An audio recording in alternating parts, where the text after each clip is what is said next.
ಇವಾಗ 20 ವರ್ಷ ಆದ್ರೂ ಕೂಡ ಇವರಿಗೆ ಒಂದು ಆಧಾರ್ ಕಾರ್ಡ್ ಒಂದು ಸಮಸ್ಯೆ ಆಗಿದೆ.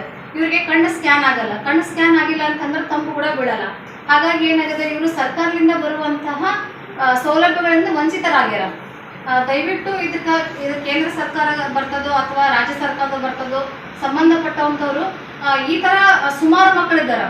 ಈ ಥರ ಸುಮಾರು ಮಕ್ಕಳು ಏನಾಗಿದೆ, ಸರ್ಕಾರದ ಬರ್ತಕ್ಕಂಥ ಸೌಲಭ್ಯಗಳಿಂದ ವಂಚಿತರಾಗ್ಯಾರ. ಇದಕ್ಕೆ ಒಂದು ಪರ್ಯಾಯ ವ್ಯವಸ್ಥೆ ಮಾಡಿಕೊಡ್ಬೇಕು ಅಂತೇಳಿ ನಾನು ಈ ಒಂದು ವಿಡಿಯೋದ ಮುಖಾಂತರ ಮಾನವ ಹಕ್ಕುಗಳ ಸಂರಕ್ಷಣೆ ಮತ್ತು ಭ್ರಷ್ಟಾಚಾರ ನಿರ್ಮೂಲನಾ ಸಂಸ್ಥೆಯ ಮಳೆಘಟಕದ ತಾಲೂಕು ಅಧ್ಯಕ್ಷರಾಗಿ ನಾನು ಇಲಾಖೆಗಳಿಗೆ ನಾನು ಮನವಿ ಮಾಡ್ಕೊತಾ ಇದ್ದೀನಿ. ದಯವಿಟ್ಟು ಈ ಥರದ ಮಕ್ಕಳಿಗೆ ಪರ್ಯಾಯ ವ್ಯವಸ್ಥೆಗಳನ್ನು ಮಾಡಿಕೊಡುವಂಥ ಕೆಲಸಗಳಾಗಬೇಕು. ಇವಾಗ ಇವ್ರದ್ದು ಕಣ್ಣು ಆಪರೇಷನ್ ಮಾಡಿಸ್ಬೇಕಾಗಿತ್ತು ಅಂತಾನೆ ಅನ್ಕೊಳ್ಳಿ. ಇವಾಗ ಪ್ರತಿಯೊಂದು ಕಡೆ ಆಧಾರ್ ಕಾರ್ಡ್ ಕೇಳ್ತಾರೆ. ಆಧಾರ್ ಕಾರ್ಡ್ ಇಲ್ಲ ಅಂತ ಅಂದಾಗ ನಾವು ಮುಂದೆ ಹೋಗಿ ಯಾವುದೋ ಕೆಲಸಗಳನ್ನು ಮಾಡಕ್ ಸಾಧ್ಯನೇ ಇಲ್ಲ. ಪ್ರತಿ ಟೈಮ್ ಮಕ್ಕಳು ಕರ್ಕೊಂಡು ಹೋಗೋಕ್ಕೂ ಆಗಲ್ಲ. ಯಾಕಂದ್ರೆ ಹೋದಾಗೂ ಇದೇ ಸಮಸ್ಯೆ ಆಗುತ್ತಾ, ಅಲ್ಲಿ ಇವ್ರದ್ದು ಕಣ್ಣು ಸ್ಕ್ಯಾನ್ ಆಗಲ್ಲ, ತಮ್ಮ ಸ್ಕ್ಯಾನ್ ಆಗಲ್ಲ. ಇದರಿಂದ ಎಷ್ಟೋ ತಂದೆ ತಾಯಿಗಳಿಗೂ ಕೂಡ ಇದರಿಂದ ತೊಂದರೆ ಆಗುತ್ತ. ದಯವಿಟ್ಟು ಇದಕ್ಕೆ ಸಂಬಂಧಪಟ್ಟಂತ ಇಲಾಖೆಯವರು, ಸಂಬಂಧಪಟ್ಟಂತ ಕೇಂದ್ರ ಸರ್ಕಾರ, ರಾಜ್ಯ ಸರ್ಕಾರದವರು ಇಂಥ ಮಕ್ಕಳ ಬಗ್ಗೆ ವಿಶೇಷವಾಗಿ ಒಂದು ಕಾಳಜಿ ತಗೋಬೇಕು. ಇವ್ರಿಗೂ ಒಂದು ಆಧಾರ್ ಕಾರ್ಡ್ ಯಾವ ರೀತಿಯಾಗಿ ಪರ್ಯಾಯ ವ್ಯವಸ್ಥೆ ಮಾಡಿಕೊಟ್ಟು ಇವರಿಗೊಂದು ಸರ್ಕಾರದ ಸೌಲಭ್ಯಗಳು ಸಿಗ್ತಾವಲ್ಲ, ಸರ್ಕಾರಗಳ ಸೌಲಭ್ಯ ತಗೊಂಡು ಇವರು ಕೂಡ ಸಾಮಾನ್ಯರಂಗ ಬದುಕಬೇಕು.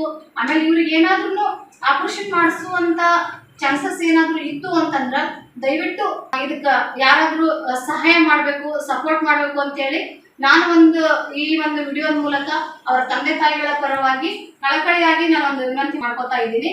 ಮತ್ತೆ ನಮ್ಮ ಸಂಸ್ಥೆಯ ಒಬ್ರು ವಿಕಲಚೇತನರಾದಂತ ವಿರೂಪಾಕ್ಷಣ್ಣ ಅವರು ಕೂಡ, ಅವರು ವಿಕಲಚೇತನವರು, ಅವರು ಇದ್ರ ಬಗ್ಗೆ ಇನ್ನೂ ಅವ್ರಿಗೆ ಏನ್ ತೊಂದರೆಗಳಾಗ್ತಾವ ಅನ್ನೋದ್ರ ಬಗ್ಗೆ ಇನ್ನೂ ಅವ್ರಿಗೆ ಜಾಸ್ತಿ ಅದ್ರ ಬಗ್ಗೆ ಗೊತ್ತಿರುತ್ತೆ. ಅವರು ಕೂಡ ಇದ್ರ ಬಗ್ಗೆ ಮಾತಾಡ್ಬೇಕು ಅಂತ ನಾನು ಕೇಳ್ಕೊತಾ ಇದ್ದೀನಿ. ಇಂಥ ಬುದ್ಧಿಮಾಂದ್ಯ ಮಕ್ಕಳು, ಸಿಪಿ ಮಕ್ಕಳು, ಸೆರೆಬ್ರಲ್ ಪಾಲ್ಸಿ ಮಕ್ಕಳು ಹಾಗೂ ತೀವ್ರ ನ್ಯೂನತೆಯಿಂದ ಬಳಲ್ತಕ್ಕಂಥ ಎಷ್ಟೋ ವಿಕಲಚೇತನರಿಗೆ ಆಧಾರ್ ಕಾರ್ಡ್ಗಳ ಒಂದು ತೊಂದರೆಯಾಗಿರುವುದರಿಂದ, ಅಂದರೆ ಅವರಿಗೆ ಸರಿಯಾದ ಬೆರಳುಗಳು ಸೌದಿರುವುದರಿಂದ ಅವ್ರದ್ದು ಬೆರಳುಗಳು ಕೂಡ ಸ್ಕ್ಯಾನ್ ಆಗದೇ ಕಾರಣ, ಕಣ್ಣುಗಳು ಕೂಡ ಸ್ಕ್ಯಾನ್ ಆಗದೇ ಇರೋದ ಕಾರಣ, ಆಧಾರ್ ಕಾರ್ಡ್ನಿಂದ ವಂಚಿತರಾದ ಕಾರಣ ಸರ್ಕಾರದ ಸೌಲಭ್ಯಗಳಿಂದ ಅವರು ವಂಚಿತರಾಗಿದ್ದಾರೆ ಅಂತಕ್ಕಂಥದ್ದನ್ನ ನಾವು ಮನಗಂಡಿದ್ದೀವಿ. ತಹಸೀಲ್ದಾರ್ ಮೇಡಮ್ ರವರು ಇದಕ್ಕೆ ಪರ್ಯಾಯ ವ್ಯವಸ್ಥೆಯನ್ನು ನಾವು ಮಾಡ್ತೀವಿ ಅಂತೇಳಿ ಒಂದು ಪತ್ರಿಕೆ ಹೇಳಿಕೆಯನ್ನು ಕೊಟ್ಟಿದ್ದಾರೆ.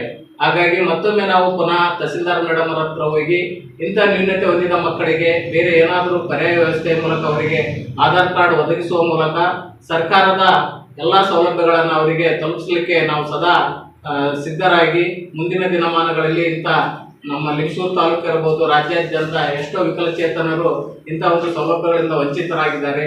ಅವೆಲ್ಲವುಗಳನ್ನ ಅವರು ಸದುಪಯೋಗ ಪಡೆದುಕೊಳ್ಬೇಕಂದ್ರೆ ಇಂಥ ಮಕ್ಕಳಿಗೆ ಹೆಚ್ಚು ಆಧಾರ್ ಸರಳ ರೀತಿಯಿಂದ ಇಂಥ ಮಕ್ಕಳಿಗೆ ಸಿಗುವಂತೆ ಒಂದು ವ್ಯವಸ್ಥೆಯನ್ನು ಮಾಡಬೇಕಂತೇಳಿ ನಾನು ಕೂಡ ಈ ಮೂಲಕ ಸರ್ಕಾರಕ್ಕೆ ಒತ್ತಾಯವನ್ನು ಮಾಡ್ತಾ ಇದ್ದೀನಿ.